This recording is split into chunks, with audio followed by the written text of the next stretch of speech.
ஒரு மனுஷனையாவது நான் நல்லா இருக்கிறேன், என்னால ஒருத்தர் நல்லா இருக்கிறார்.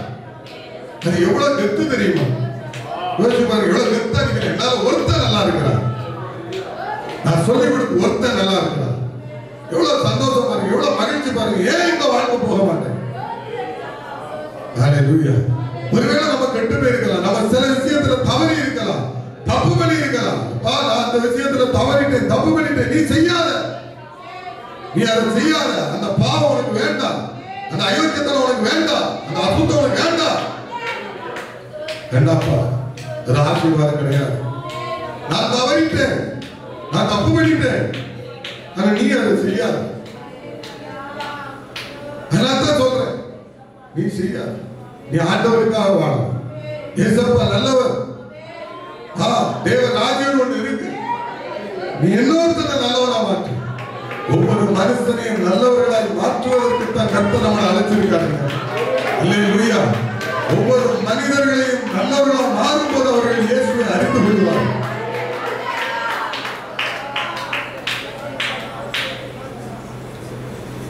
கர்த்தாவே, உடைய பிரசன்னம் வரைக்கும் தொடர்ந்து அருமையான ஊழியக்காரரோடு பேசி பெரிய காரியங்களை செய்ய இயேசுவின் நாமத்தில் ஜெபிக்கிறேன்.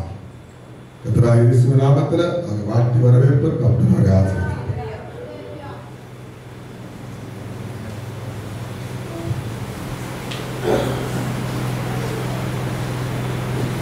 Praise the Lord. Hallelujah. கர்த்தர் உங்களை ஆசீர்வதிப்பாராக. நம்ம எல்லாம் கண்களை மூடி நாம் ஜெபிப்போம். இன்றைய தினமதிலும் ஒருமித்து கூடவும் நாமத்தினார். இன்றைய தினமதிலும் ஒருமித்து கூடவும் நாமத்தினார். இந்த மின்குதைக்காக உமக்கென்றும் ஸ்தோத்திரம் ஸ்தோத்திரமே. எல்லாரும் சொல்லி, இந்த மின்குதைக்காக உமக்கென்றும் ஸ்தோத்திரம் ஸ்தோத்திரமே. நின்னுதிர மரியா திறந்த நின்ற பொது வழியா. நின்னுதிர மரியா திறந்த நின்ற பொது வழியா. நின்னடியாக்கு பிதாவின் சந்நிதி சேரவுமே சந்தனம். நின்னடியாக்கு பிதாவின் சந்நிதி சேரவுமே சந்தனம். வானதூதர் சேனைகள் நாகரீரங்களால் எப்போதும். வானதூதர் சேனைகள்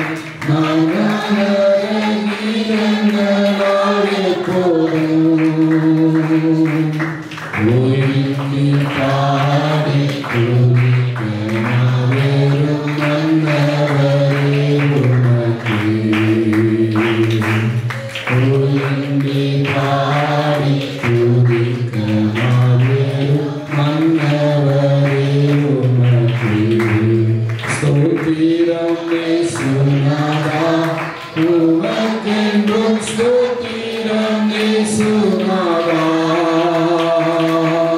ஸ்தோத்திரம் இயேசுநாதா, உமக்கென்றும் ஸ்தோத்திரம் இயேசுநாதா. ஸ்தோத்திரம் செய்கிறோம் நின்னடியார் நாமத்தினாலே. ஸ்தோத்திரம் செய்கிறோம் நின்னடியார் நாமத்தினாலே. இயேசு கிறிஸ்துவின் நாமத்தில் ஜெபிக்கின்றோம் தகப்பனே. ஆமென். அல்லேலூயா. கிறிஸ்துவுக்குள் சுகமாக இருப்பீர்கள் என்று நான் விசுவாசிக்கிறேன். ஆமென். திரும்பவும் உங்களை எல்லாம் பார்ப்பதில் ரொம்ப மகிழ்ச்சி. மனுஷனுடைய வாழ்வு நிரந்தரமற்றது. மனுஷனுடைய வாழ்க்கையில் எப்போ என்ன சம்பவிக்கும் என்று சொல்லி நமக்கு தெரியவே தெரியும். நம்ம நினைக்கலாம் நம்ம இவைகளெல்லாம் செய்யலாம், இவைகளெல்லாம் நம்ம சாதிக்கலாம் அப்படின்னு சொல்லி. ஆனால் வேதம் சொல்கிறது எல்லாருடைய சுவாசத்தையும் தேவன் நம்முடைய கரத்தில் வச்சிருக்கிறார். அல்லேலூயா. அவர் பார்த்து நமக்கு இந்த பூமியில வாழ்வதற்கு இறக்க செய்யலைன்னா நம்மளால ஒண்ணுமே முடியாது. ஆமென். அல்லேலூயா. அதனாலே தேவன் நம்மளை என்ன செய்ய வேண்டும்? நினைத்தருள வேண்டும்.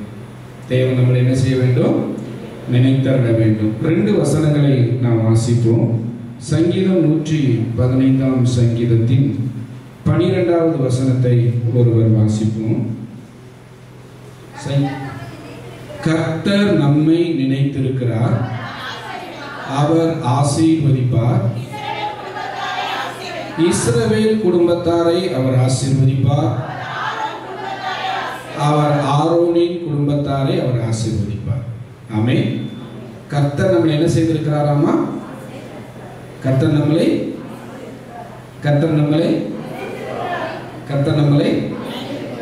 நினைக்கணும். ஆசீர்வதிக்கிறது முக்கியமல்ல, முதலாவது தேவன் நம்மளை என்ன செய்யணுங்க? நினைக்கணும். ஆமென். அதெல்லாம் சங்கீதக்காரன் சொல்லும்போது கர்த்தர் நம்மளை நினைத்திருக்கிறார், அவர் நம்மளை என்ன செய்வார்? ஆசீர்வதிப்பார். தேவனுடைய ஆசீர்வாதங்கள் நம்முடைய வாழ்க்கையில வேண்டும் என்று சொன்னால் முதலாவது தேவனால் நாம் நினைவு கூறப்படுகிறதான ஒரு பாத்திரங்களாக நாம் வாழ வேண்டும். ஆமென். இன்னொரு வசனத்தை கூட நான் வாசிக்கலாம். யாத்திராகமத்தின் புஸ்தகம்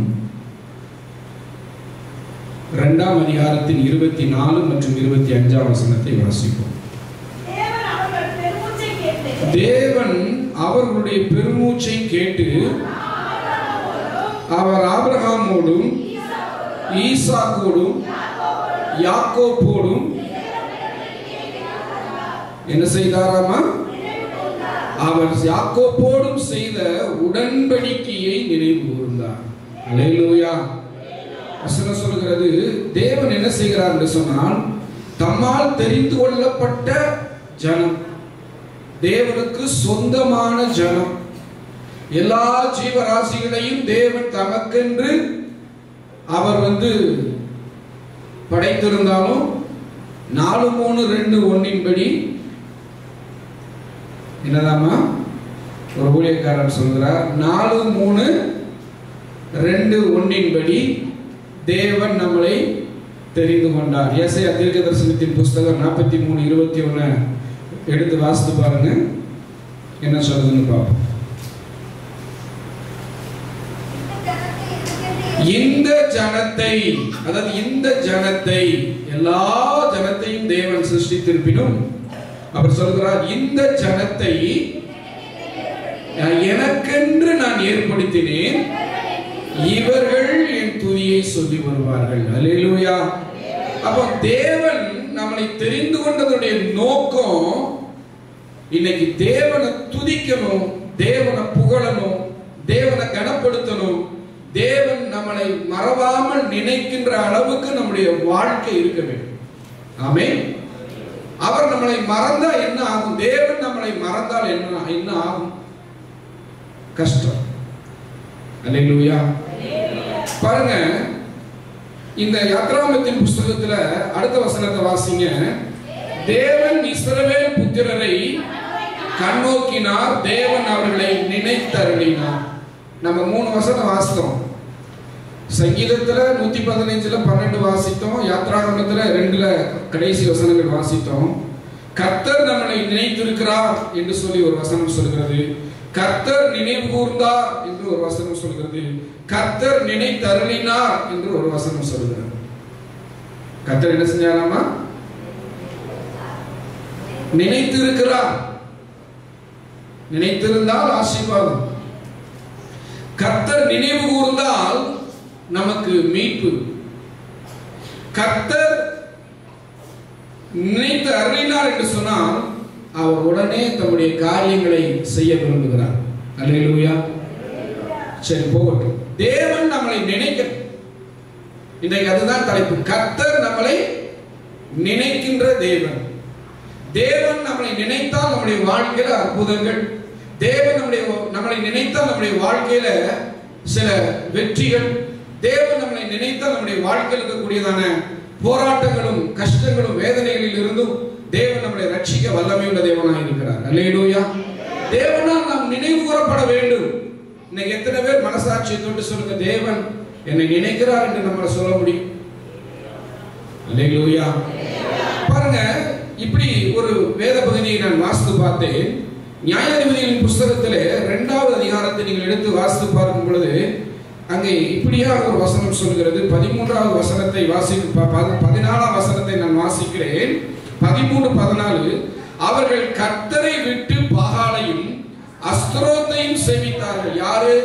தேவனால் தெரிந்து கொள்ளப்பட்ட ஜனம், தேவனால் அழைக்கப்பட்ட ஜனம், தேவனுடைய துதியை சொல்லி வரும்படியாக தேவன் தெரிந்து கொண்ட ஜனம். இப்ப எதை யாரை விட்டுட்டாங்க? தேவனை அவருடைய வாழ்க்கையில விட்டு விட்டார்கள். விட்டு அவர்கள் அஸ்தரோத்தை நம்புகிறார்கள், அவர்கள் பாகாலை சேவிக்கிறார்கள். அப்ப என்ன நடக்கிறது என்று சொன்னால் 14ஆம் வசனம், அப்பொழுது கர்த்தர் இஸ்ரவேலின் மேல் கோபம் மூண்டவராகி அவர்களை அப்புறம் தங்கள் சத்துருக்களுக்கு முன்பதாக நிற்க கூடாதபடிக்கு கொள்ளையிடுகிற கொள்ளையர்கள் கையில் அவர்களை ஒப்பு கொடுத்து அவர்களை சுற்றிலும் இருக்கிற அவர்கள் பகைஞர்களின் கையில் விற்று போட்டார். தேவன் நம்மளை மறக்க கூடாது. தேவன் நம்மளை நினைவு கூற வேண்டும். அதே மாதிரி தேவன் நம்மளை விற்று விடக்கூடாது. தேவன் நம்மளை விற்று போட்டார் என்று சொன்னால் நம்ம உபயோகமற்ற ஒரு பொருளாக மாறிவிடுவோம். நமக்கு இன்னைக்கு எந்த பொருளை நம்ம விற்போம் சொல்லுங்க பார்க்கலாம். நமக்கு எந்த பொருள் தேவையில்லையோ நம்ம ஒரு வாகனம் வாங்குகின்றோம், அதை நாம் பயன்படுத்துகிறோம். அதை காட்டிலும் மேலான, அதை காட்டிலும் மகிமையான இன்னொரு ஒரு வாகனம் வரும் பொழுது நம்ம என்ன செஞ்சிடறோம்? பழைய வாகனத்தை வித்துட்டு நம்ம விரும்புகிற புதிய வாகனத்தை என்ன செய்கிறோம்? வாங்குகிறோம். ஆனா சில பேர் அந்த பழைய வாகனத்தை விரும்பி அதை கடைசி வரைக்கும் வச்சிருப்பாங்க. அப்போ சில வாகனங்கள் என்ன செய்யறது? இன்னைக்கு நம்மளே இருக்க நிறைய பேர் 2 வீலர் 4 வீலர் வச்சிருப்பீங்க. டக்கு டக்கு டக்கு டக்குன்னு மாத்திக்கிட்டே இருப்பீங்க, பொருட்களை மாத்திக்கிட்டே இருப்பீங்க. சில பேர் வாழ்க்கையே மாத்திக்கிட்டு இருக்கிறாங்க, லைஃப் பார்ட்னரை மாத்திக்கிட்டு இருக்கிறாங்க, தொழிலை மாத்திக்கிட்டு இருக்கிறாங்க, நிறைய மாத்திக்கிட்டே இருக்கிறாங்க. ஏன் மாத்துறாங்கன்னா அவர்கள் செய்து வருகிற காரியங்கள் அவருடைய வாழ்க்கையில் அவர்களுக்கு திருப்தி இல்லை.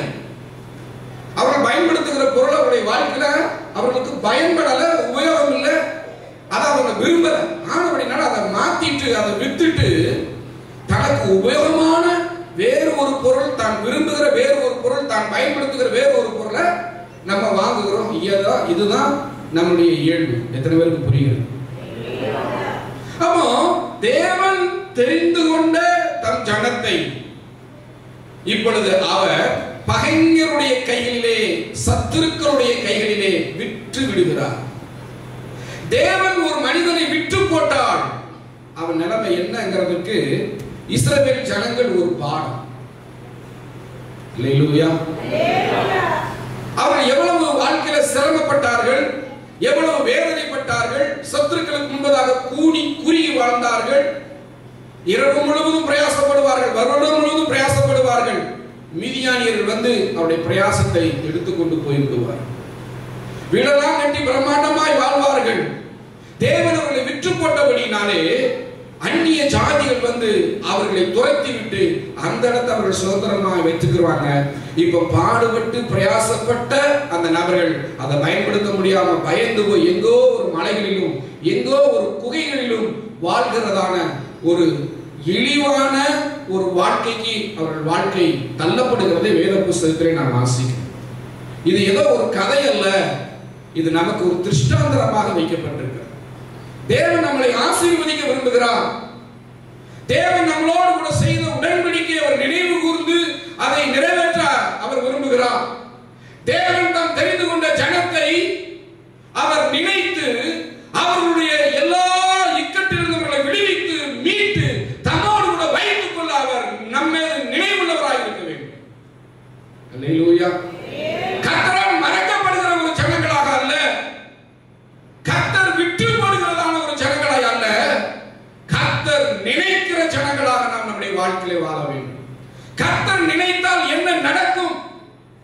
என்பதை வேத புஸ்தகத்திலிருந்து இன்றைக்கு நமக்கு குறிப்பிட்ட நேரம் வரைக்கும் நாம் தியானிக்கணும். நான் கர்த்தரால் நினைக்கப்படுகின்றேனா, நான் கர்த்தரால் மறக்கப்படுகின்றேன். தாவீது சொன்னான், ஆண்டவரே என்னை மறந்து விடாதிரும், ஆண்டவரே என்னை கைவிடாதிரும், ஆண்டவரே நீர் என்னை தள்ளி விடாதிரும், உம்முடைய சொந்தத்தை விட்டு என்னை என்ன செய்து விடாதிரும், தள்ளி விடாதிரும், என்னை விட்டு போட்டு விடாதிரும். நான் உமக்கு பயன்படுகிற ஒரு பாத்திரமாய் என் வாழ்நாள் முழுவதும் நான் வாழ வேண்டும் என்று அவர் தன்னுடைய இருதயத்திற்குள்ள அங்கலாய்ப்பை அவர் சொல்றார். அல்லேலூயா. அதனாலதான் தாவீது எவ்வளவுதான் தன்னுடைய வாழ்க்கையில தடுமாறினாலும் தேவன் அவனை மறக்கவே இல்லை. தாவீதுக்காக ஒரு விளக்கு அவனுடைய சந்ததியிலே எரிந்து கொண்டே இருக்கும் என்று சொன்னார். காரணம் என்று சொன்னால் தாவீது அவ்வளவாய் தேவனை நேசித்தார். தேவனும் தாவீதின் மீது நினைவாக இருந்தார். தாவீதை கர்த்தர் மறக்கல. அவன் குகைகளில் போய் தங்கும் பொழுது மறக்கல. சவுலுக்கு பயந்து ஓடும் போது மறக்கவில்லை. அவன் பட்டினியாய் இருக்கும் பொழுதும், தாகமாய் இருக்கும் பொழுதும், உதவியற்றவனாய் இருக்கும் பொழுதும், தவித்துக் கொண்டிருக்கும் பொழுதும், புலம்பிக் கொண்டிருக்கும் பொழுதும் தேவன் அவனை மறக்கவில்லை. அவன் மேல் நினைவாய் இருந்தார். தேவன் அவன் மேல் நினைவாய் இருந்தபடினாலே அவன் எந்த இடத்துல விழுந்தானோ, எந்த இடத்துல அவனுடைய வாழ்க்கை சிறைக்கப்பட்டதோ, எந்த இடத்துல சத்துருக்களுக்கு முன்பதாக வெட்கமடைந்தானோ அதே ஸ்தானங்களிலே அவனை கர்த்தர் எழுப்பினார். அல்லேலூயா, அல்லேலூயா. இன்னைக்கு நம்மளை கர்த்தர் நினைக்கின்றாரா அல்ல கர்த்தர் நம்மளை மறக்கின்றாரா? நம்முடைய வாழ்க்கையே சொல்லும், நம்ம வாழ்க்கை முறைமைகளே சொல்லும். சில நேரங்களில் சிலருக்கு கற்றுக் கொடுப்பதற்காக சில நேரங்களில் தேவன் சில பாதைகளில் நடத்துவார். அல்லேலூயா. சரி, வேத புஸ்தகத்தில் வாசிக்கிற அந்த யாத்ராகமத்தில் வாசித்தோம் இல்லைங்களா? அவர் உடன்படிக்கையை நினைக்கின்ற தேவன். அவர் ஆபிரகாமோடும் ஈசாக்கோடும் யாக்கோபோடும் செய்து கொண்டதான உடன்படிக்கையை நினைவு கூர்ந்தார். அல்லேலூயா. நாம் தேவனோடு கூட செய்து கொண்டதான உடன்படிக்கையை அவர் நினைக்கின்ற தேவனாய் இருக்கின்றார். நாம் எங்கே தேவனோடு கூட உடன்படிக்கை செய்து கொண்டோம்? அப்போஸ்தலர் 2:38 படி நாம் நம்மை இந்த வசனத்துக்கு உட்படுத்தும் பொழுது, நாம் அந்த வசனத்திற்கு கீழ்ப்படியும் பொழுது, அந்த வசனத்தை விசுவாசித்து நாம் ஏற்றுக்கொள்ளும் பொழுது, அந்த வசனத்தை ஆமென் என்று சொல்லும் பொழுது, அந்த வார்த்தையின்படி தேவன் நம்மளோடு கூட அவர் உடன்படிக்கை செய்கிறவராய் இருக்கிறார். அல்லேலூயா. அவர் ஆபிரகாமோடும் ஈசாக்கோடும் யாக்கோபோடும் பழைய உடன்படிக்கை செய்தார். ஆனால் புது உடன்படிக்கை அவருடைய இரத்தத்திலானாகிய புதிய உடன்படிக்கை என்று வேதம் சொல்கிறது. அல்லேலூயா. இயேசு கிறிஸ்துவின் இரத்தத்தின் மீது உண்டான புதிய உடன்படிக்கையினாலே மீட்கப்பட்ட ஜனங்களாய் இருக்கிற நம்மை ஒரு நாளும் தேவன் மறந்து விட மாட்டார். அல்லேலூயா. இன்றைக்கு நாம் வேதனைப்படுகிறதை போல் காணப்படலாம். இன்றைக்கு நம்முடைய வாழ்க்கையில துயரங்களை அடைவதை போல் காணப்படலாம். இன்றைக்கு சத்துருக்களுக்கு முன்பதாக நாம் கூனி குறுகி வாழ்வதை போல காணப்படலாம், கைவிட்டதை போல காணப்படலாம். ஆனாலும் தேவன் நம்மளோடு கூட செய்து கொண்டதான இயேசு கிறிஸ்துவின் இரத்தத்தினால் செய்து கொண்டதான அந்த உடன்படிக்கையை அவர் நினைவு கூறுகிற தேவனாய் இருக்கிறார். அல்லேலூயா, அல்லேலூயா. அவருடைய இரத்தம் இன்றைக்கு பேசிக்கொண்டே இருக்கிறது. அவர் இரத்தம் இன்றைக்கு ஜீவித்துக் கொண்டே இருக்கிறது. அவர் இரத்தம் இன்றைக்கு நமக்காக பரிந்து காரியங்களை செய்து கொண்டே இருக்கிறது. அவர் இரத்தத்தில் அவருடைய ஜீவன் இருக்கிறது. புதிய உடன்படிக்கையின் இரத்தத்தினாலே நம்மை மீட்டுக் கொண்ட தேவன். ஆபிரகாமின் தேவன், அவர் ஈசாக்கின் தேவன், அவர் யாக்கோபின் தேவன் மாத்திரமல்ல, அவர் நம்முடைய தேவன். ஆமென். அல்லேலூயா. அவருடைய சொந்த இரத்தத்தினால் மீட்டுக் கொண்டதான ஜனங்களாய் இருக்கின்றோம். ஆபிரகாம் என்று சொல்லி நம்ம சாதாரணமாய் சொல்கிறோம். ஆபிரகாம் என்பதற்கு என்ன விளக்கம்? ஆபிரகாம் என்று சொன்னால் விசுவாசிகளின் தகப்பன். ஆமென். நாம் அவர் மீது வைத்திருக்கிற விசுவாசத்தை அவர் நினைவு கூறுகிற தேவனாய் இருக்கிறார். அல்லேலூயா. ஈசாக் என்றால் என்ன அர்த்தம்? அவன் வேதத்தை தியானிக்கின்ற ஒரு மனிதனாய் இருந்தார். நம்முடைய தியானங்கள் எல்லாம் அவர் அறிந்திருக்கின்றார். நாம் அவருடைய வார்த்தையின் மீது வைத்திருக்கிற, நாம் அவருடைய வாக்குத்தத்தங்கள் மீது வைத்திருக்கிற நம்பிக்கையை அவர் நினைவு கூறுகிறவராய் இருக்கிறார். பா, என் பிள்ளை என் வார்த்தையை நம்பி எப்படி ஜீவிக்கின்றான் பார். என்னுடைய பிள்ளை என்னுடைய வார்த்தையை தியானித்து, அந்த வார்த்தையை விசுவாசித்து, அந்த வார்த்தையை நம்பி. அல்லேலூயா. இப்படியாக நான் ஒரு கதையை ஒன்று கேள்விப்பட்டேன். ஒரு ஊர்ல ஒரு பெரிய ஒரு ராஜா இருந்தார். அந்த ராஜா தன் ஜனங்களை பார்த்து சொன்னார், தன் பகுதியில் ஒரு பெரிய மலைக்காடு என்று ஒரு பெரிய காடு இருக்கிறது. அந்த மலைக்காடு, அந்த மலைக்காட்டில் நிறைய தங்கம், நிறைய தங்க கட்டிகள் இருக்கிறது. நீங்கள் 1000 பொற்காசுகள் கொடுத்து அந்த மலைக்காடை விலைக்கு வாங்கி நீங்களும் ராஜாவாகலாம் அப்படின்னு சொல்லி ஊர் முழுவதும் ஒரு தண்டரா போடுறார். எல்லாம் கவனி. அப்போ எல்லாரும் அசால்ட்டா எப்படி 1000 பொற்காசுகளை கொடுத்து அந்த மலைக்காரை வாங்கி அதை நம்ம பண்படுத்தி அதிலிருந்து நம்ம எப்படி தங்க கட்டிகளை வெட்டி எடுத்து அது எப்படி நம்ம ராஜாவாகிறது அப்படின்னு சொல்லிட்டு அசால்ட்டா விட்டாங்க. யாருமே அதை நம்பாங்க. ஒரு ஏழை ஒரு மனிதன் இருந்தான். அவன் ராஜா பொய் சொல்ல மாட்டான். ராஜா என்ன செய்ய மாட்டான்? பொய் சொல்ல மாட்டான். ராஜா உண்மையை தான் சொல்லுவார் என்று சொல்லி ராஜா சொன்ன வார்த்தை அப்படியே நம்பினான். வேகமாக ஓடினான். அவனிடத்திலே 1000 பொற்காசுகள் இல்லை. அவனுக்கு இருந்ததான கொஞ்சம் நிலத்தை அவன் விற்றான். 650 பொற்காசுகளுக்கு அந்த நிலத்தை அவன் விற்று போட்டான். அவன் மனைவி பேசுற, என்னையா அவனுக்கு புத்தி கிட்டி கட்டு போச்சா? வாழ்வாதாரத்திற்காக வைத்திருந்த இந்த நிலத்தை நீ வித்துட்டே அப்படின்னு சொல்லி அவங்க மனுஷனை பேசு. இனி அவனுக்கு எவ்வளவு மீதி தேவைப்படுகிறது? 1000த்துல 650 போட சொல்லுங்க, சத்தமா சொல்லுங்க பாய்ஸ். 350 திரும்ப போனான். வீடை விட்டான். 200 பொற்காசுக்கு வீடை விட்டான். மீதி அவனுக்கு எவ்வளவு தேவை? 150. இருக்கிற வீடை வித்ததுனால மனைவி யாராச்சும் பாருங்க புத்தியுள்ள, நான் காலையில அப்படி போயிட்டு இப்படி வரும்போது உங்க வசனம் ஒன்று எழுதிருச்சு, பழைய வசனம். புத்தியுள்ள ஸ்திரீ தன் வீட்டை கட்டுகிறார், புத்தி இல்லாத ஸ்திரீயோ தன் கையினாலே அதை. எத்தனை பேர் அந்த வார்த்தையை படிச்சிருக்கிறீங்க சகோதரி? ஆமென். படிச்சிருக்கீங்களா? பாருங்க, யார் புத்தியுள்ள ஸ்திரீ அப்படின்னு சொன்னா வேற எவரும் இல்லை. தனக்கென்று தேவன் தந்த கணவனை தேவனுடைய சபையிலே கொண்டு வந்து உட்கார வைக்கின்ற ஸ்திரீயே புத்தியுள்ள ஸ்திரீ. வேதம் அப்படித்தான் சொல்லுது. அந்த ஞானமுள்ள ஸ்திரீ, அந்த புத்தியுள்ள ஸ்திரீ தன்னுடைய புருஷன், நீதிமொழியில் கடைசியில் சொல்லப்பட்டது, தன்னுடைய புருஷன் சபையின் நடுவிலே வந்து அங்கே அவர் மகிமையாய் வீற்றிருக்க பண்ணுகின்ற அப்படிப்பட்ட ஸ்திரீகள் தான் புத்தியுள்ள ஸ்திரீகள். நீங்க எத்தனை பேருடைய சகோதரியுடைய திருமணம் முடித்த சகோதரியுடைய கணவனார்மார்கள் இங்கே இருக்கிறார்கள்? அல்லேலூயா. ராஜா போய் சொல்ல மாட்டார்னு சொல்லி இருந்த வீட்டை வித்தார்.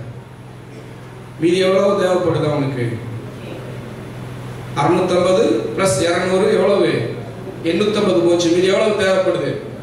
150 பொற்காசுகள் தேவை. தன்னிடத்தில் இருந்த பண்டம்பாடி எல்லாத்தையும் விட்டுட்டு, ட்ரெஸ் விட்டுட்டு, வெறும் ஒரு துணி மாத்திரம், இடுப்புக்கு மாத்திரம் ஒரு துணியை கட்டிட்டு 1000 பொற்காசுகள் எடுத்துட்டு ராஜா ஓடுறான். ஓடி, ராஜாவே என்னப்பா அப்படின்னு சொல்லி அவர் கேட்கிறார். அவன் சொல்றான், ராஜா நீங்க சொன்னீங்க 1000 பொற்காசுகளை கொண்டு வந்தால் மலைக்காலை தருவதாகவும் அதன் மூலியமாய் நான் செல்வங்களை பெறலாம், அதன் மூலியமாய் நானும் ஒரு பெரிய ராஜாவாக மாறலாம் என்று நீங்க சொன்னீங்களே, அதை நம்பி என்னுடைய வயலை விற்று, என்னுடைய வீட்டை விற்று, என்னுடைய பொருட்களை விற்று, என்னுடைய ஆடைகளை விற்று, இதோ 1000 பொற்காசுகள் இருக்குது, இதை வாங்கி கொண்டு அந்த மலைக்காலை எனக்கு நீங்க தாங்க அப்படின்னு சொல்லி அந்த ஏழை குடியானவன் ராஜா இடத்துல சொல்லும் பொழுது அந்த ராஜா கேட்டாராம், ஏப்பா என்னுடைய வார்த்தையின் மீது இவ்வளவு நீ நம்பிக்கை வைத்திருக்கிறாயா? ஆமா ராஜா, உங்க வார்த்தையின் மீது நான் இவ்வளவு நம்பிக்கை வைத்திருக்கிறேன். நீங்கள் ஒரு நாள் பொய் சொல்ல மாட்டீர்கள், நீங்கள் சத்தியத்தையும் உண்மையும் தான் பேசுவீர்கள். உங்க வார்த்தையின் மீது எனக்கு பரிபூர்ணமான நம்பிக்கை இருந்ததுனா எனக்கு உண்டான 1000 பொற்காசு இல்லாட்டியும் என்ற எல்லாம் விற்று 1000 பொற்காசுகளை கொண்டு வந்திருக்கிறேன், எனக்கு அந்த மலைக்கால தாங்க. அல்லேலூயா. ராஜா ஒரு செம்பு பட்டயத்தை கொண்டு வந்து அதில் எழுதி இந்த மலைக்காலை இந்த மகனுக்கு இவருக்கு பேரை போட்டு எழுதி தர சொல்லி கொடுத்துட்டான். அவன் போனான், அதை வேலை செஞ்சான். நிறைய அதுல தங்கங்கள் நிறைய அவனுக்கு தேவையானது இருந்தது. அவன் பெரிய செல்வந்தனாய் மாறிவிட்டான். அல்லேலூயா. உலகத்தில் ஆளுகை செய்கிற ஒரு செல்வந்தனுடைய வார்த்தை உண்மையாக இருக்கும் என்று சொன்னான். உலகத்திலே வாக்கு கொடுக்கிறதான ஒரு நாசியில் சுவாசம் உள்ள மனிதனுடைய வார்த்தை ஒரு மனிதன் நம்புவான் என்று சொன்னால், தலைமுறை தலைமுறை தோறும் நித்திய நித்திய காலமாய் ஜீவிக்கிற என் தேவன் சொன்ன வார்த்தைகளும் வாக்கு தத்தங்களும் என்றைக்கும் சத்தியமுள்ளவைகளாக இருக்கிறது. அல்லேலூயா. அவர் பொய் சொல்ல மனிதர் அல்ல, அவர் மனமாற மனுபுத்திரனும் அல்ல. அவர் ஆபிரகாமோடு செய்த உடன்படிக்கை நினைத்தார். நீங்கள் தேவன் மீது வைத்திருக்கிற விசுவாசத்தை அவர் நினைப்பார். கண்ணீரின் மத்தியிலும், வேதனையின் மத்தியிலும், பாடுகள் மத்தியிலும், உபத்திரவத்தின் மத்தியிலும், நிந்தனையின் மத்தியிலும், ஆண்டவரே நான் உம்மை நேசிக்கிறேன், ஆண்டவரே நான் உம்மை நேசிக்கிறேன் ஐயா, ஆண்டவரே நான் உம்மை நம்பி இருக்கிறேன், ஆண்டவரே நீர் எனக்கு போதும் என்று சொல்லி நீங்கள் அவர் பேரில் வைத்திருக்கிற விசுவாசத்தை அவர் நினைவுகிற தேவனாக இருக்கிறார். ஒரு நாள் உங்கள் விசுவாசத்தை அவர் புறம்பே தள்ள மாட்டார். நீங்கள் விசுவாசிக்கிற விசுவாசத்தை அவர் கனப்படுத்துவார். ஒரு நாள் உங்களை கைவிட மாட்டார். ஒரு நாள் நீங்கள் சத்துருவின் கையில் விட்டு விடுவது இல்லை. அவர் ஈசாக்கோடு செய்த உடன்படிக்கையை நினைவு கூர்கிறார். ஆண்டவருடைய வார்த்தைகளின் மீது, ஆண்டவருடைய வாக்குத்தத்தங்களின் மீது நாம் வைத்திருக்கிற நம்பிக்கை, அதை அவர் நினைவு கூர்ந்து நம்மளுக்கு நன்மை செய்வார். அவர் யாக்கோபோடு செய்த உடன்படிக்கையை நினைவு கூர்ந்தார் என்று வேதம் சொல்கிறது. யாக்கோபியா அவன் ஜெபிக்கிற ஒரு மனிதன். யாக்கோபு என்றால் ஜெபம். நீங்கள் கண்ணீரோடு ஜெபிக்கிற ஜெபங்களை அவர் நினைக்கிற தேவனாய் இருக்கிறார். எத்தனை பேர் உங்களுடைய காரியங்களுக்காக நீங்கள் ஜெபிக்கிறீர்கள்?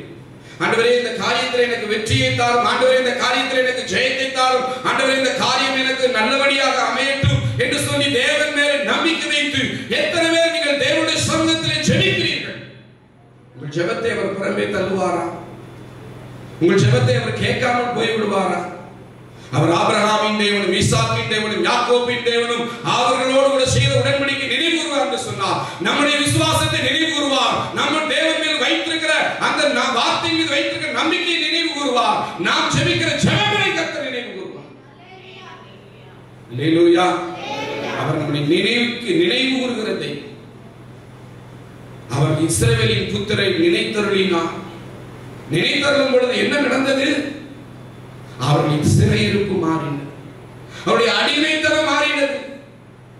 அவர்களை சிறுமைப்படுத்தின அந்த ஜனத்தை கர்த்தர் நியாயம் தீர்த்தார். அவர்களுக்கு தேவன் கொடுத்த வாக்குத்தத்தங்களை அவர் நிறைவேற்றினார். அவருடைய ஆத்துமாக்களை மேய்ப்பதற்கு, அவர்களை வாக்குத்தத்தம் பண்ணின பூமிக்கு கொண்டு செல்வதற்கு ஒரு ஆரோனையும் ஒரு மோசையும் அவர் தெரிந்தெடுத்து அவர்களிடத்தில் அனுப்பினார். அவர்கள் அந்த ஆத்துமாக்களுக்கு உத்தரவாதிகளாக இருந்தார்கள். கர்த்தருடைய சித்தத்தை கேட்டு ஆணு தினமும் தேவனுடைய வழி நடத்துதலை அவர்கள் தெரிந்து கொண்டு அந்த ஜனத்தை தேவனுடைய சித்தத்தின்படியாக நடத்தினார்கள். நல்ல கவனிங்க, எல்லா பரிசுத்தவான்களுடைய வாழ்க்கையிலும் வனாந்தரங்கள் உண்டு. இயேசு சோதிக்கப்படும்படி வனாந்தரத்திற்கு போனார். பவுல் 14 நிருபங்களை எழுதுவதற்கு முன்பு அவர் வனாந்தரமான அரபு தேசத்திலே குடியிருந்தார். எலியா வனாந்தரத்திற்கு போனார். மோசே மீதியானின் வனாந்தரத்திற்கு போனார். அநேக தீர்க்கதரிசிகள், அநேக பரிசுத்தவான்கள் வனாந்தரமான இடத்திற்கு போனார்கள். ஆனாலும் ஒரு பரிசுத்தவானாவதும் ஒரு தீர்க்கதரிசியாவதும் ஒரு உண்மையான ஊழியக்காரராவதும் அதே வனாந்தரத்தில் சேர்ந்தார் என்று சரித்திரமில்லை. ஆமென்.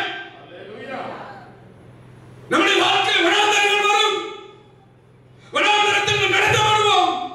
ஆனால் நான் சொல்ல வேண்டும், நான் ஆராதிக்கிற தேவன் என்னை வனாந்தரங்களிலே சாகவிட மாட்டார். வனாந்தரத்தை கடந்து செல்வதற்கு அவர் நமக்கு பலனை தருவார். என்று சொன்னால் வனாந்தரத்தில் நாம் இருந்தாலும் நம்மளை நினைக்கிற ஒரு தெய்வம் நமக்கு உண்டு. அவர் நம்மளை நினைத்திருக்கிறார். அவர் நம்மளை ஆசீர்வதிப்பார். அவர் ஆபிரகாமோடும் ஈசாக்கோடும் யாக்கோபோடும் செய்த உடன்படிக்கையை அவர் நினைவு கூர்ந்தார். அவர் இஸ்ரவேல் புத்திரரை நினைத்தருளினார். உடனே அவர்களுக்கு என்று ஒரு இரட்சகனை தேவன் அனுப்பினார். வாழ்க்கையில் இந்த வேதனைகள் மாறும்படி, அடிமைத்தனம் மாறும்படி, போராட்டங்கள் மாறும்படி, நெருக்கங்கள் மாறும்படி அவர்களுக்கு ஒரு ரட்சிப்பின் செய்தியை கர்த்தர் அனுப்பினார். இன்றைக்கு உங்களுடைய வாழ்க்கையிலும் கூட உங்களை கர்த்தர் நினைப்பார் என்று சொன்னார். உங்க வாழ்க்கையில கர்த்தர் அற்புதங்களை செய்ய வல்லமை உள்ள தேவனாய் இருக்கிறார். அல்லேலூயா. ஆதியாகமத்தின் புத்தகம் 8ஆம் அதிகாரம் 1ஆம் வசனம் சொல்கிறது. 8ஆம் வசனத்தின் முதல் வசனம் சொல்கிறது, நோவாவை தேவன் நினைத்தருளினார். வாசிப்போம். தேவன் நோவாவையும் அவனோடு கூட பேழையில் இருந்த சகல காட்டு மிருகங்களையும் சகல நாட்டு மிருகங்களையும் நினைத்தருளினார். தேவன் பூமியின் மேல் காற்றை வீச பண்ணினார். அப்பொழுது ஜலம் அமர்ந்தது. கவனிப்போம். தன்னுடைய வார்த்தையின்படி தன்னுடைய சித்தத்தின்படி அலைகடலிலே மிதந்து கொண்டிருக்கிறதான அந்த நோவாவை கர்த்தர் நினைத்தார். தன்னுடைய சித்தத்தின்படி வாழ்கின்ற நோவாவை, தம்மிடத்தில் கிருபை பெற்ற நோவாவை, தம் வார்த்தையை நம்பி கீழ்ப்படிந்த நோவாவை தேவன் என்ன செய்தாராமா? நினைத்தார். தேவன் நோவாவை மாத்திரம் நினைக்கவில்லை, அவனோடு கூட சேர்ந்த எங்க காட்டு மிருகங்களுக்கும் நாட்டு மிருகங்களுக்கு ஆத்துமாவா இருக்கு. அது என்ன பரலோகத்துக்கா போகுது? அல்லேலூயா. ஆனால் வேதம் சொல்கிறது நோவாவோடு கூட கர்த்தர் பேழையில் இருந்த காட்டு நாட்டு மிருகங்களையும் அவர் நினைத்தருளினார். தேவன் நம்மளை நினைப்பார் என்று சொன்னார். நம்முடைய வாழ்க்கையில் எவ்வளவு கொந்தளிப்புகள் வந்தாலும் சரி, அதிலிருந்து நம்மளை தேவன் விடுவிக்க வல்லமையுள்ள தேவனாய் இருக்கிறார்.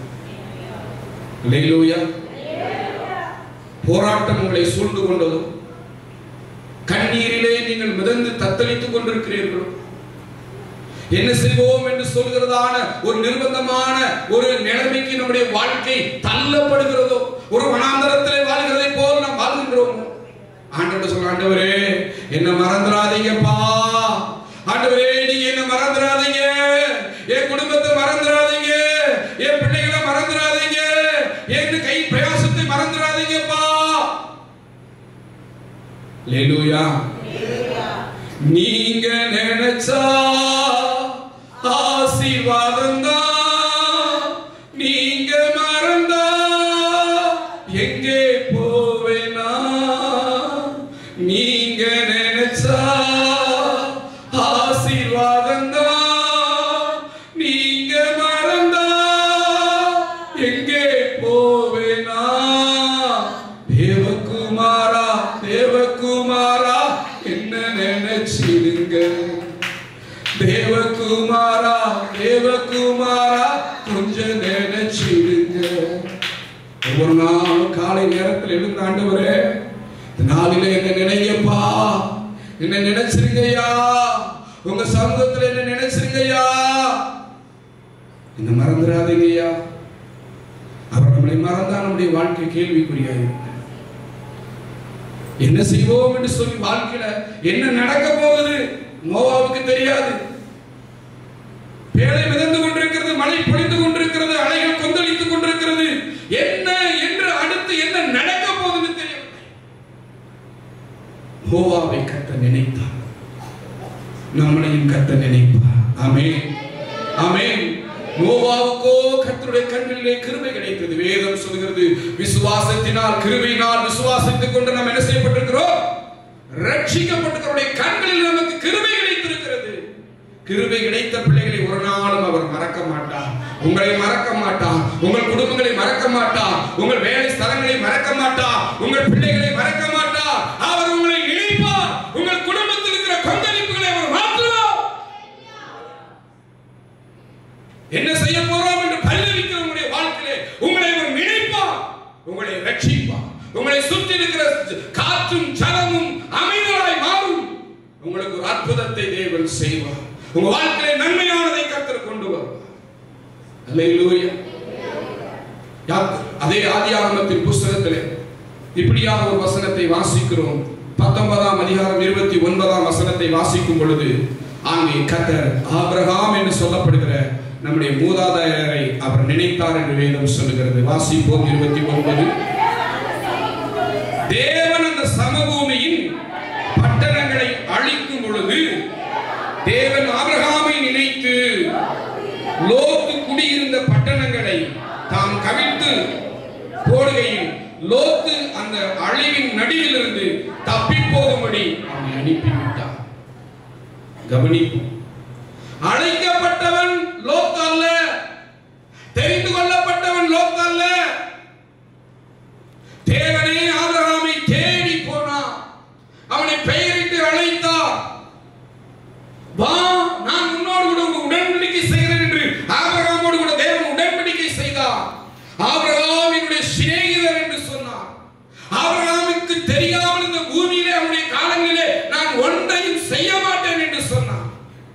அமிதமாய் ஆபிரகாமோடு கூட உறவாடினார், ஆபிரகாமோடு கூட பேசினார், ஆபிரகாமோடு கூட நடந்தார், ஆபிரகாமோடு கூட போஷித்தார், ஆபிரகாமை ஆசீர்வதித்தார். அவனுடைய சத்துருக்களின் கரத்தில் அவனை விட்டுவிடவில்லை. அந்நியர்கள் மனைவி தூக்கி கொண்டு போன பொழுதோ தேவன் அவனுடைய மனைவிக்காக யுத்தம் செய்தார். 20:7 வசனம் சொல்லுகிறது.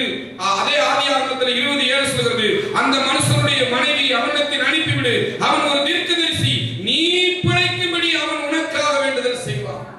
அல்லேலூயா. தேவன் நம்மளை நினைத்தா நம்முடைய மனைவியும் நினைப்பார், ஒரு தீங்கு அவளுக்கு வராது. நம்முடைய பிள்ளைகளை நினைப்பா, ஒருத்தரும் பரதேசியா போக மாட்டான். எத்தனை பேர் ஆமென் சொல்றீங்க? நம்மள நினைக்கணும், குடும்ப தலைவர்களாக இருக்கிற நம்மள நினைக்கணும். என் பிள்ளை இப்படி இருக்கேன்னு சொல்லி உங்க பிள்ளைக்காக வருந்துகிறீர்கள். என் மனைவி இப்படி என்ன புரிந்து கொள்ளாமல் என்னை பேசுகிறாள் என்று உங்கள் மனைவிக்காக வருந்துகிறீர்கள். கர்த்தர் உங்களை நினைப்பார் என்று சொன்னால் இந்த சூழ்நிலையெல்லாம் அவர் மாற்ற வல்லமையுள்ளவராய் இருக்கிறார். அல்லேலூயா. ஆண்டவரே என்னை நினைங்க. குடும்ப தலைவர் சொல்லணுங்க. ஏன் உங்க மனைவி உங்க வார்த்தையை மதிக்கல? ஏன் உங்க பிள்ளை உங்க உணர்வை புரிந்து கொள்ளல? ஏன் குடும்பத்தில் இவ்வளவு பெரிய கொலப்படி? ஏன் உங்க வாழ்க்கையில் இவ்வளவு சட்ட சிக்கல்? நீ சொல்ல, ஆண்டவரே என்னை நினைங்கப்பா. என் மனைவி, ஆண்டவரே அந்த மனைவிக்கு விரோதமாக இருக்கிற ஒரு தீங்கு, அதிலிருந்து நீ ரட்சித்தா ஆபிரகாமுடைய மனைவி. ஆபிரகாம் மனைவி மாத்திரமல்ல, அவன் குடும்பத்தையும் அவர் ரட்சித்தார். அல்லேலூயா. பாருங்க, இந்த 19:29 சொல்கிறது, ஆபிரகாமை கர்த்தர் என்ன செய்தார்? நினைத்து லோத்துவை தப்புவித்தார், அவனை அனுப்பிவிட்டார். இன்றைக்கு உத்தமமாய் அழைக்கப்பட்ட நம்ம நிமித்தமாக நம்முடைய குடும்பத்தாரை அவருடைய அழிவிலிருந்து கர்த்தர் மீட்க வல்லமையுள்ள தேவனாய் இருக்கிறார். அல்லேலூயா. இந்த ஸ்தலத்திற்கு நீங்க வருகிறீர்கள் என்று சொன்னார், இந்த ஸ்தலத்தை தெரிந்து கொண்டது நிமித்தம், இந்த ஊழியத்தை தெரிந்து கொண்டது நிமித்தம், இந்த ஊழியக்காரனை தெரிந்து கொண்டது நிமித்தம் நீங்களும் உங்கள் குடும்பத்தாரும் சுகமாய் வாழ்ந்து கொண்டிருக்கிறீர்கள். எத்தனை பேர் ஆமென் சொல்லுங்க? அல்லேலூயா. மோவாபின் பேழைக்குள்ளாக அநேக விலங்குகள் இருந்தது. விலங்குகள் மீது தேவன் இரக்கமுள்ளவராய் இருப்பார் என்று சொன்னார். விலங்குகள் மீது தேவன் நினைவுள்ளவர்களாய் இருப்பார் என்று சொன்னார். அவருடைய நாமத்தை நம்பி இருக்கிறவங்களுடைய வாழ்க்கையில அவரை விசுவாசத்தினாலே அவரோடு கூட வாழ்கிற உங்களை அவர் நினைக்காமல் இருப்பார், அவர் மறந்து விடுவாரா? அவர் நிச்சயமாய் உங்கள் குடும்ப எல்லா அழிவில் இருந்தும் உங்களை ரட்சிக்க அவர் வல்லமையுள்ளவராய் இருக்கிறார். நீங்க சொல்ல வேண்டியது, ஆண்டவரே என்னை மறந்துடாதீங்கப்பா. அல்லேலூயா. உடைந்த பாத்திரம் நான், அது உமக்கே தெரியும், என்னை பயன்படுத்துகிறீ, அது யாருக்கு புரியும்? உடைந்த பாத்திரம் நான், அது உமக்கே தெரியும், என்னை பயன்படுத்துகிறீ, அது யாருக்கு புரியும்? உதவாத எண்ணில் நீர் உறவாணி, நீர் இல்லாத என் பொழுது விடியாது. உதவாத எண்ணில் நீர் உறவாணி, நீர் இல்லாத என் பொழுது விடியாது.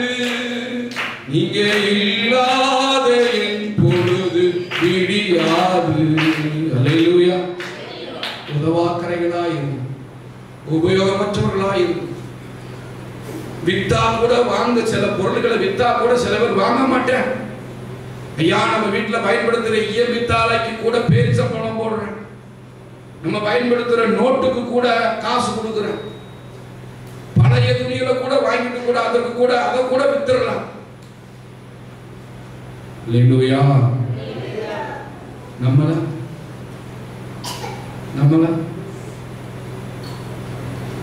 எங்க இருக்க அவரை நம்ம நினைக்கணும். தேவன் நம்மளை நினைக்கணும். அவர் நினைக்கும் பொழுது ஆபிரகாமை நினைத்தார். அவன் ஆபிரகாமோடு கூட லோத்து ஒட்டிக்கிட்டே வந்தான். அவனுக்கு விசேஷமா அவன் நீதிமான், அவ்வளவுதான் பைபிள் அவனை பற்றி சொல்றது. ஆபிரகாமோடு கூட வந்தான், அழைக்கப்பட்டவனுக்கு துணையா வந்தான், தெரிந்து கொள்ளப்பட்டவனுக்கு ஆறுதலா இருந்தான், அதனால ஆசீர்வதிக்கப்பட்டான். அழிவுக்கு தப்புவிக்கப்பட்டார். இன்னைக்கு நம்ம நிமித்தம், தெரிந்து கொண்ட நம்ம நிமித்தம், நம்முடைய குடும்பத்தில் தெரியாமல் எத்தனை பேருக்கு ரட்சிப்பு இருக்கிறது தெரியுங்களா? எத்தனை பேருக்கு மீட்பு இருக்கிறது தெரியுங்களா? அல்லேலூயா, அல்லேலூயா. இன்னொரு வார்த்தையை கூட நாம் வாசித்து பார்க்கலாம். 1 சாமுவேலின் புத்தகம் 1ஆம் அதிகாரம் 19ஆம் வசனத்தை நாம் வாசிக்கலாம். 1 சாமுவேல் 1:19. அவர்கள் அதிகாலையில் எழுந்து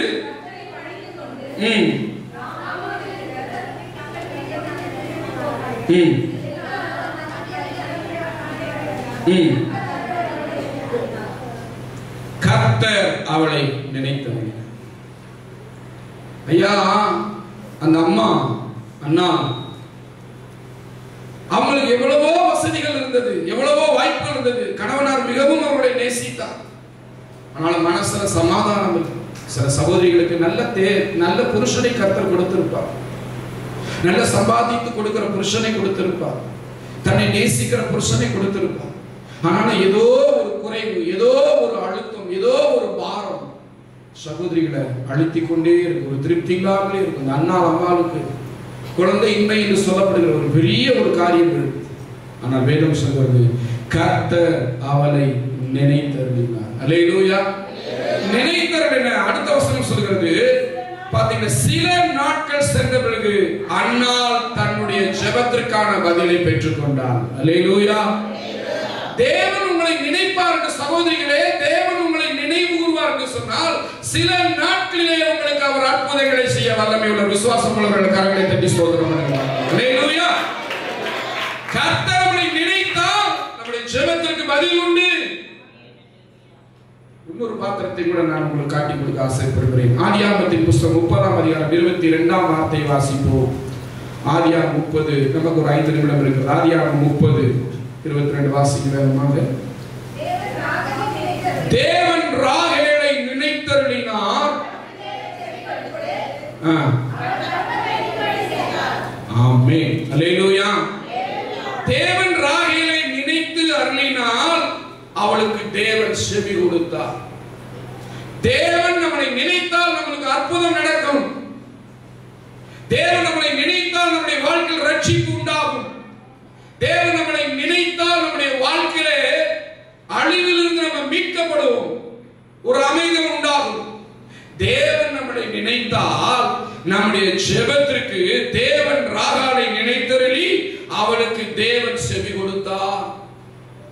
நம்ம சொல்ல வானாதி வானங்கள் கொள்ளாத தேவாதி தேவன் சாதாரணமாய் அழுது புலம்பி கூச்சலிட்டு கணவனிடத்தில் சண்டையிட்டு தன் சகோதரியை சபித்து போராமை கொண்டு தனக்கு இல்லையே என்று சொல்கிற ஒரு விரக்தியில வாழ்ந்து கொண்டிருந்ததான, கண்ணீரில வாழ்ந்து கொண்டிருந்ததான இந்த ராகேலை தேவன் நினைத்தார். அவள் சொன்ன வார்த்தை, அவள் சொன்ன ஜெபத்திற்கு கர்த்தர் தம்முடைய செவியை சாய்த்தார். நம்மளும் ராகேலை பாருங்க, அந்த 30ஆம் வசனத்துல ராகேல் தன்னுடைய 1ஆம் வசனத்துல ராகேல் தன் கணவனோட சண்டை போடுற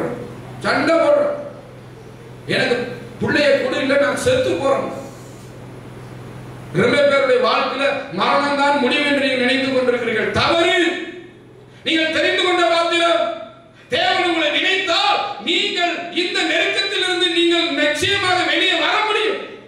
மரணம் ஒரு முடிவல்ல, தற்கொலை ஒரு முடிவல்ல, குடும்பத்தை விட்டு ஓடிவிட வேண்டும் என்று நினைப்பது ஒரு முடிவல்ல, இவளை தள்ளிவிட வேண்டும், இவளை தள்ளிவிட வேண்டும் என்று சொல்வது முடிவல்ல. எப்பொழுதும் இவள் சண்டையிட்டுக் கொண்டிருக்க எனக்கு தேவையில்லை, என் குடும்பத்திற்கு வா, என்ன புரிந்து கொள்ள மாட்டேங்க அப்படின்னு சொல்லி இவளை தள்ளிவிட வேண்டும் என்று நினைப்பது தேவ சித்தம் அல்ல. அதற்கு பதில் தேவன் நம்மளை நினைக்கணும். தேவன் ராகாலை நினைத்தார், அவள் சத்தத்திற்கு தேவன் செவி கொடுத்தார். என்ன நடந்தது? அந்த வார்த்தையின் பின்பகுதி சொல்கிறது, அவள் உடனே கற்பந்தடிக்கும்படி செய்தார். ஏன்னா அதுக்கு முன்னாடி உள்ள அதிகாரங்களை நீங்க வாசி பாத்தீங்கன்னா, யாக்கோபு ராகால் மேல் பிரியமா இருந்தால் என்று சொல்லி 29:18 சொல்கிறது, 29:20 சொல்கிறது, அவள் ராகாலை மிகவும் நேசித்தான் என்று வேதம் சொல்லுது. மனுஷனுடைய அன்பு மாறி இதே தன் மனைவியை நேசித்த இந்த யாக்கோபு 30ஆம் அதிகாரம் 1ஆம் வசனத்துல கோபப்படுறபடி நடந்துக்கிறார். இவங்களுக்குள்ள குடும்பத்துக்குள்ள சில பிரச்சனைகள், சில தேவைகள். இன்னைக்கு நம்ம குடும்பத்தில் பல குழப்படிகள் வரும், பல பிரச்சனைகள் வரும், திடீர்னு மிஸ் அண்டர்ஸ்டாண்டிங் வரும், பல போராட்டங்கள் வரும். இந்த போராட்டங்கள் இருந்து எப்படி வெளியே வருவது? அப்பதான் கணவனும் மனைவி கையை உயர்த்தி ஜெபிக்கணும். ஆண்டவரே என்ன மறந்துடாதீங்க, நீங்க நினைச்சா ஆசீர்வாதம் தான், நீங்க மறந்தா எங்கே போவேனா சொல்ல. நீங்க ஆண்டவரே என்ன நினைச்சிருங்கப்பா, எங்களை நினைச்சிருங்கப்பா, இந்த வேதனை மாறணும் எங்களை நினைச்சிருங்கப்பா, இந்த போராட்டம் மாறணும் நினைச்சிருங்கப்பா, இந்த கடன் பிரச்சனை மாறணும் நினைச்சிருங்கப்பா, இந்த உபத்திரவம் மாறணும் நினைச்சிருங்க. அல்லேலூயா. ராகாலை கர்த்தர் நினைத்தால் அவளுக்கு செவி கொடுத்தார். சில நாட்களிலே அவர் கற்பம் தரித்தார். அதில் ஒரு வாழ்க்கையில பெரிய ஒரு பெரிய பிரியம், ஒரு தீர்க்கதரிசியை அவர் பெற்றெடுத்தார். அல்லேலூயா. அண்ணாமாவுக்கு செவி கொடுத்தார், பெரிய தீர்க்கதரிசி அவர் பெற்றெடுத்தார். கடைசியாக ஒன்றை சொல்லி நான் முடிக்கிற டைம் இல்லாதனால புதிய ஏற்பாட்டில் ஒரு காரியத்தை நாம் பார்க்கும் பொழுது அப்போஸ்தலர் நடவடிக்கைகளின் புஸ்தகம் 10ஆம் அதிகாரம் 4ஆம் வசனம் மற்றும் 31 வசனங்களை வாசித்து நாம் நிறைவு செய்வோம். அப்போஸ்தலர் 10:4 மற்றும் 31 வசனம். பயந்து ஆண்டவரே என்ன என்றார், உன் ஜெபங்களும் உன் தர்மங்களும் தேவனுக்கு நினைப்பூட்டுதலாய் இருந்தது. சன்னதியில் வந்து எட்டி தேவ சந்நிதியில உங்களுடைய ஜெபமும் உங்களுடைய பெருமூச்சும் உங்களுடைய பிரயாசமும் தேவனுடைய ராஜ்யம் கட்டப்படுவதற்கென்று நீங்கள் பிரயாசப்படுகிற எல்லா பிரயாசங்களையும் நல்ல கிரியைகளையும் தேவன் நினைவு கூறுகிறவராயிருக்கிறார். ஒருவேளை நீங்க ஊழியத்திற்காக கொடுக்கிற பணங்கள், ஒருவேளை நீங்கள் ஊழியத்தை தாங்கும்படி தேவ ராஜ்யம் கட்டப்படும்படி நீங்கள் கொடுக்கிறதான வெகுமதிகள் மனுஷங்களுக்கு தெரியாம இருக்கலாம். அல்லேலூயா. பைபிள் சொல்கிறது, ஆண்டவர் இயேசு கிறிஸ்து புதிய ஏற்பாட்டு உடன்படிக்கையில சொல்கிறார், 4 பேருக்கு தெரியும்படி வலது கை செய்யறது இடது கைக்கு தெரியக்கூடாதுங்க. அதே போல நீங்கள் இந்த குரணைகளையும் அவனுடைய ஜெபமும் அவன் ஏழைகளுக்கு செய்ததான தானமும் தர்மங்களும் தேவனுடைய சமூகத்தில் எப்படியா இருந்தாமா நினைப்பூட்டுதலாயிருந்தது. நீங்க சொல்லலாம், நான் ஊழியத்துக்காக நான் இதெல்லாம் கொடுக்கிறேன், என்னை யாரும் எதுவும் சொல்லல, நான் எவ்வளவு கொடுக்கிறேன்னு யாருக்குமே தெரிய மாட்டேன், நான் எவ்வளவு கொடுக்குன்னு தெரியுமா சொல்லலாம். மனுஷர்களுக்கு முன்பதாக செய்த தர்மம் அல்ல. அப்படி செய்து சொன்னால் உங்கள் பலனை பூமியிலே பெற்றுக்கொள்வீர்கள் என்று வேதம் சொல்லுது. ஆமென். இப்ப கொர்நேலியுடைய ஜெபமும் மாத்திரமல்ல, கொர்நேலியுடைய தான தர்மங்களும் தேவனுடைய சமூகத்திலே நினைப்பூட்டப்பட்டது. அவனுடைய ஜெபத்தை கர்த்தர் நினைத்தார், அவன் செய்த நல்ல கிரியைகளை நினைத்தார். நீங்கள் தேவனுடைய ராஜ்யத்திற்கு என்று பிரயாசப்படுகிற பிரயாசம், ஊழியக்காரரோடு கூட சேர்ந்து அவர்களுக்கு வாகனம் ஓட்டுவது அது ஒரு பிரயாசம், அவரோடு கூட சேர்ந்து வருவது வாலிப தம்பிமார்கள் ஒரு பிரயாசம், ஜெபிப்பது ஒரு பிரயாசம், ஊழியங்களுக்காக குடும்பமாய் உங்கள் இடங்களிலே உங்கள் வீடுகளிலே உட்கார்ந்து இந்த ஊழியங்களுக்காக ஜெபித்து தேவனுடைய நாமத்துக்காக ஜெபிப்பது ஒரு பெரிய ஒரு பிரயாசம். இந்த ஊழியத்தை தாங்கும்படி நீங்கள் செய்கிற ஒவ்வொரு காரியமும் பிரயாசம். இதெல்லாம் மறந்து விடுவதற்கு தேவன் அநீதி உள்ளவர் அல்லவே. நிச்சயமாய் உங்கள் அன்பின் பிரயாசங்களை கர்த்தர் நினைத்து உங்களை ஆசீர்வதிப்பார். என்ன நடந்தது? இந்த கொர்நேலியுடைய ஜெபம் தேவ சமூகத்திலே நினைப்பூட்டுதலாய் மாறின பொழுது, இவன் தேவனுடைய ராஜ்யத்திற்கு என்று செய்ததான காரியங்கள் தேவன் அதை நினைத்த பொழுது என்ன நடந்தது என்று சொன்னால் அவனுடைய வாழ்க்கையில ரட்சிப்பு உண்டானது. ஆமென்.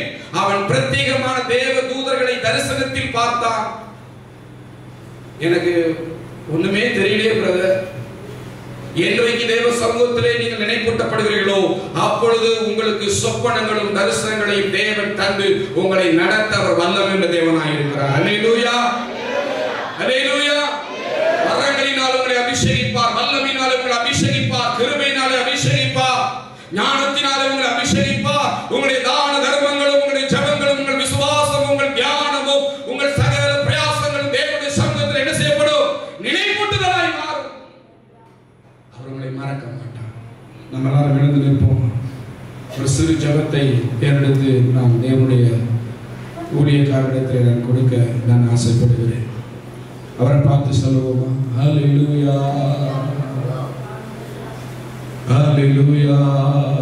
நீங்க நினைச்சா ஆசீர்வாதம் தான், நீங்க மறந்தா எங்கே போவேனா?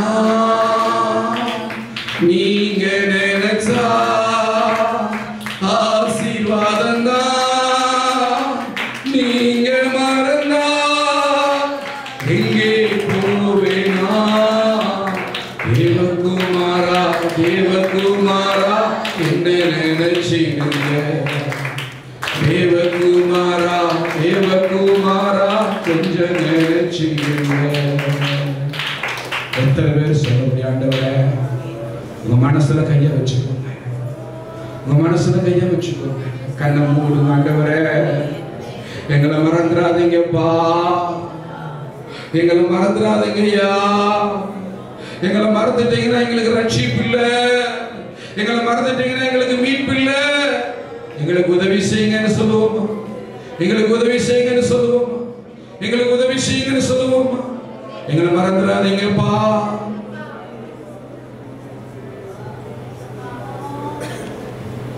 ஹல்லேலூயா. தேவன் கொடுத்த ஒரு மகிமையான வார்த்தை. உண்மையிலே ஒரு நல்ல ஒரு பிரசங்கத்தை நாம இப்போ தேவனால மறக்கப்பட்டிருக்கிறோமா, இல்ல இயேசப்பாவால நாம நினைவு கூறப்பட்டிருக்கிறோம்? யோசிச்சு பாருங்க. ஒரு மனுஷன் நம்மளை நியாயம் தீர்க்க வேண்டிய அவசியம் அல்ல, ஒரு மனுஷன் நம்மளை குற்றப்படுத்த வேண்டிய அவசியமே இல்லை. நமக்கு தேவன் ஒரு மனசாட்சின்னு ஒண்ணு கொடுத்திருக்கிறார். அந்த மனசாட்சியோடு அவர் பேசுவார். எல்லா மனுஷனுக்கும் ஒரு மனசு இருக்கிறது, அந்த மனசோடு அவர் பேசுவார். நம்மளை என்ன ஆண்டவர் இப்ப நினைச்சிருக்கிறார்?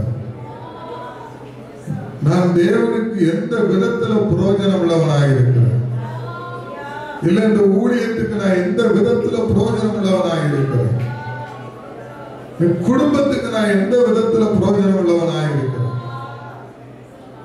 கொஞ்சம் யோசிச்சு பாருங்க. இங்க இருக்கிற வாலிபர்கள், வாலிப தம்பிகள், பிள்ளைகள், பெரியவர்கள், முதியவர்கள் எல்லாரும் நீங்க ஏதோ ஒரு விதத்துல கர்த்தருக்கு பிரயோஜனமா இருக்கணும். நாம எந்த விஷயத்துல தேவன் நம்மை நினைக்காதபடிக்கு நம்ம வாழ்ந்து இருக்கிறோம்? யோசிச்சு பாருங்க. நம்ம தேவன் நம்மளை நினைக்காத போது நமக்கு அது ஆசீர்வாதமே கிடையாது.